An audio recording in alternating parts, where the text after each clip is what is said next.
मराठा समाजाला आरक्षण मिळावं आणि तेही ओबीसीतून ही मागणी घेऊन जरांगे पाटील गेल्या 10 महिन्यापासून लढाई देत आहेत. आपल्यासोबत जरांगे पाटील आहेत. दादा, आता पुढची आंदोलनाची दिशा काय आहे? हेच आमचं शांततेत राहणार. मराठा समाजाला आरक्षण मिळावं याच्यावरचं ध्येय, त्याच्यावरतीच आमचा पूर्ण फोकस कायम राहणार आहे. आम्ही कोण काय करतंय त्यांच्या टीकेला उत्तर देणार नाहीत, ते काय करतंय त्यालाही देणार नाहीत. त्यांचा अधिकार आहे, ते लढतात. आमचा अधिकार आम्ही लढतो. आमचं भांडण सरकारशी, त्यांचं भांडण सरकारशी. त्या हिशोबानं आम्ही आमचं आरक्षण ओबीसी ते मिळवण्यासाठी आम्ही लढणार आहेत आणि लढाई सुरू आहे. राज्याचा पुन्हा एकदा दौरा करणार आहेत. कसा असणार आहे दौरा? नेमकं दौऱ्याचं नाव काय आहे आणि त्या दौऱ्यात कुणाशी संवाद साधणार आहेत? काय संपर्क राहणार आहे? 13 तारखेपर्यंत सरकारनं आमच्याकडून आता 13 जुलैपर्यंत वेळ घेतलेला आहे. त्यामुळेच आम्ही 100% आम्हाला विश्वास आहे. शंभूराज देसाई साहेब आहेत, हे 100% त्याच्यामध्ये त्यांनी हात टाकला आहे म्हणल्याच्यानंतर ते न्याय देतील. शिंदे साहेबांवरती, फडणवीस साहेबांवरती पुन्हा एकदा मराठ्यांनी विश्वास टाकलेला की मराठ्यांना ठरल्याप्रमाणे ओबीसीतून आरक्षण, सगळ्या सोयऱ्याची अंमलबजावणी, ती बी आम्ही दिलेल्या व्याख्याप्रमाणे सगळ्या सोयऱ्यांची अंमलबजावणी, हैदराबादचं गॅजेट, जे काय 8-9 विषय ते 100% 13 तारखेच्या आत ते मार्गी काढतील, हे आम्ही त्यांच्यावर विश्वास ठेवलेला आहे. पण आमच्या शांतता जनजागृती रॅली आम्ही जिल्ह्यात ठेवलेले आहेत. आमचा जिल्ह्यातला सगळा मराठा एकत्र येणारे आणि शांततेत आपल्या लेकराला न्याय मिळावा म्हणून मागणी करणारे. जिल्ह्यात कुठंही मराठा समाज विखरून राहणार नाही. 6 तारखेला आम्ही हिंगोलीला आहेत.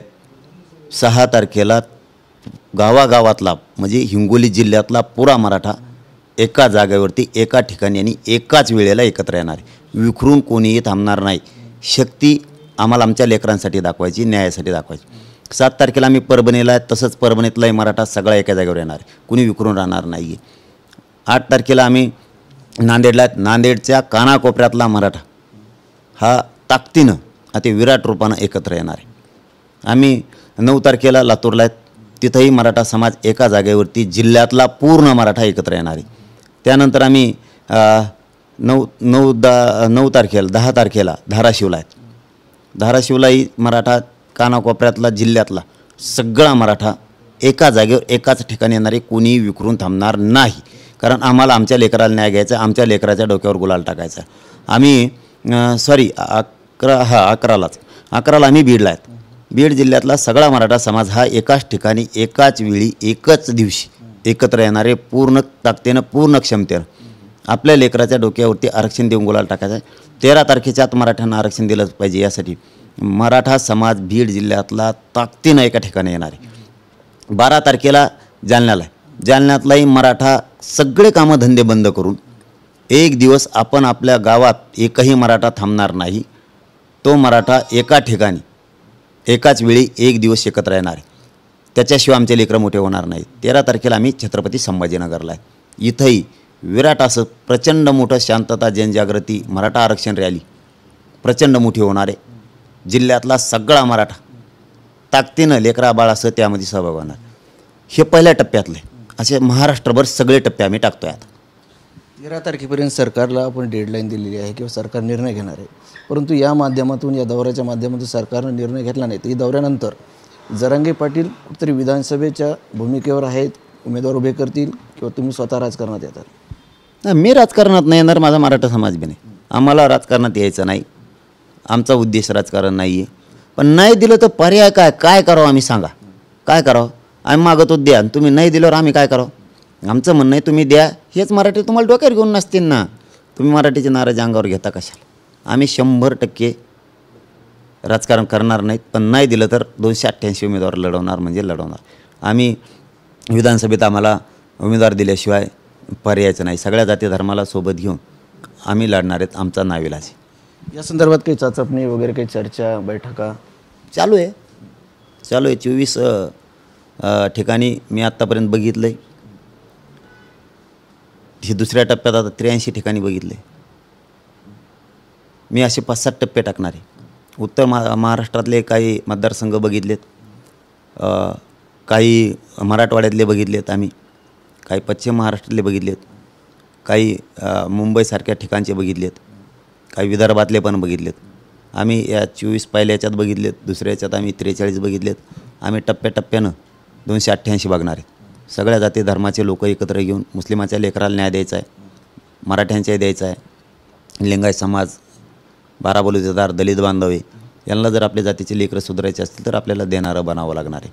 मग मराठ्यांनी कुठं जास्त आहे कुठं कमी आहे त्या ठिकाणी त्यांनाही देऊन त्यांनाही या राजकीय सत्तेच्या प्रवाहात आणायचं आहे बाकीच्यांना. आणि मराठ्यांनी ताकदीनं मतदान करून त्यांना ही साथ द्यायची आणि त्यांनीसुद्धा मराठ्यांना मतं देऊन ताकदीनं साथ द्यायची राजकीय प्रवाहात आणण्यासाठी. असं चाचपणी सध्या तरी सुरू आहे. सर्वे फिरवे नाही म्हणणार मी, पण ते चाचपणी आमची सुरू आहे की सगळ्या जाती धर्माचे लोक एकत्र आणणं काम आहे. जर सरकारने नाही दिलं तर, आणि जर दिलं तर आम्हाला राजकारणाकडं जायचं नाही, परंतु नाविलाज आहे.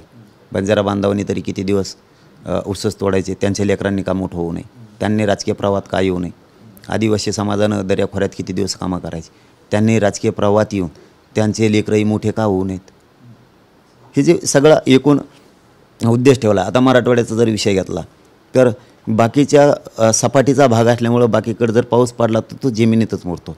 आमच्या मराठवाड्याची आणि विदर्भाची परिस्थिती अशी आहे की डोंगर असल्यामुळं, कमी पाऊस विदर्भाकडं पडल्यामुळं आमचा थेंब जर खडकावर पडला ते डायरेक्ट नदीतच जातो, त्यांचा जमिनीत मुरतो. मग हे पाणी थांबवायचं कधी? यांना मोठमोठाले पाण्याची व्यवस्था तळे करून करणार कधी तुम्ही आम्हाला 2-3 गोष्टी द्या ना सरकारनं. पाणी कायमचं द्या, शेतीला 24 तास लाईट द्या आणि पिकाला भाव द्या.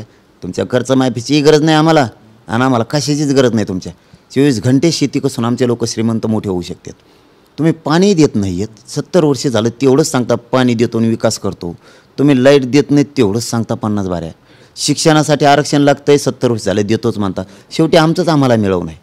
मग शेतीमध्ये काय नुसतं मराठा नाही आहे, सगळ्या जाती धर्माचे आहेत. इतकं पाणी उपलब्ध होऊ शकतं मराठवाड्यात. पाणलोक क्षेत्राचं काय, कोणालाच मिळेल नाही. वैधानिक महामंडळाचं काय, काहीच मिळेल नाही. अनुशेष कवा भरून काढता मराठवाड्याचं, आमची काडी लागल्यावर. म्हणजे हे शेतकऱ्याचे मुद्दे. इकडं उत्तर महाराष्ट्रात नाशिकडं कांद्याची काय परिस्थिती चालली, द्राक्षाची काय परिस्थिती चालली, सोयाबीनची काय विदर्भात, कोणाला ताळ्याला मिळेल नाही. नुसते इतका करोड खर्च केला आणि तितका केला. काय करतो खर्च करून तो काय केलं? मराठवाड्याला तर पाण्याचा थेंब मिळाला आणखी.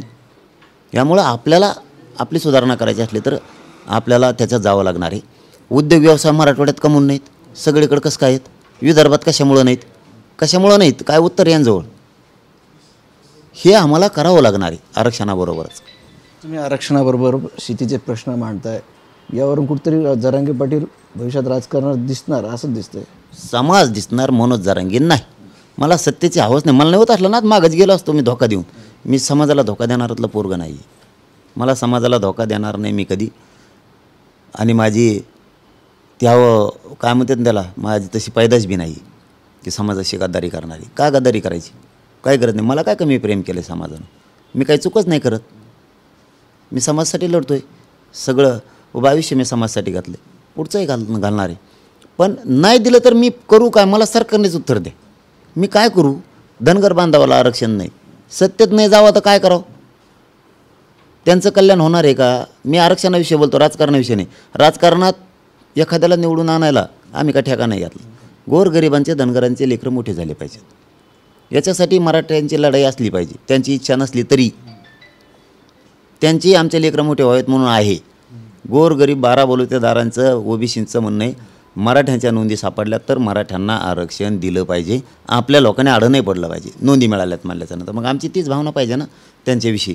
पण जर आता आमचे प्रश्नच सुटणार नसले इतक्या समाजाचे, तर आपण एकत्र येऊन आपल्या जातीत लेकरं का सुधारले नाही पाहिजे? सत्तेत जाऊन देणारं बनवणार आहे मी सगळ्यांना, मी जाणार नाही. मला ते राजकीय हौस नाही.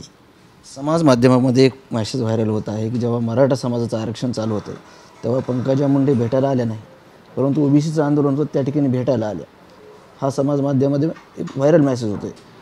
काय सांगा त्यावर? नाही ते आता ते पंकजा ताईचा ते ज्यांचा त्याचा विषय यायचा आहे का नाही. पण आम्ही कुठं नाराज नाहीत ना. आल्या काय नाही आल्या काय असं काय नाही. हे बघा अधिकार आहे ते लोकशाहीचा, ते काय वाद नाही आणि तो काय विरोध नाही. त्या कमवून नाही आल्या ही विरोध नाही होऊ शकत. ही विरोध कसा होत, त्यांना वेळ नसेल किंवा त्या नेमक्या वेळेस कुठं कामात असतील, त्या भानगडीत आम्ही पडणारातले नाही आहेत. आणि आताच कमवून आल्या ह्या बे भानगडीत पडणारे आम्ही नाही. ज्याला त्याला आंदोलन करण्याचा अधिकार आहे आणि भेटायला जाण्याचा पण अधिकार आहे. आमच्याकडं आलंच पाहिजे. आणि आम्ही बळच सरकारलासुद्धा नाही बोलवत.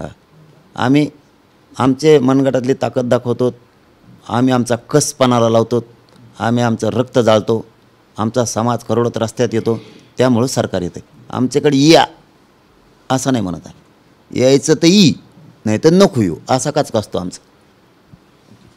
येथे मनोज जरांगे पाटील मराठा आरक्षणामध्ये मराठा समाजाला ओबीसीतून आरक्षण भेटलं पाहिजे अशी त्यांची नेहमी भूमिका आहे. कॅमेरामॅन हर्षल निक्कमसह संजय सर्वदे, TV9 मराठी, छत्रपती संभाजीनगर.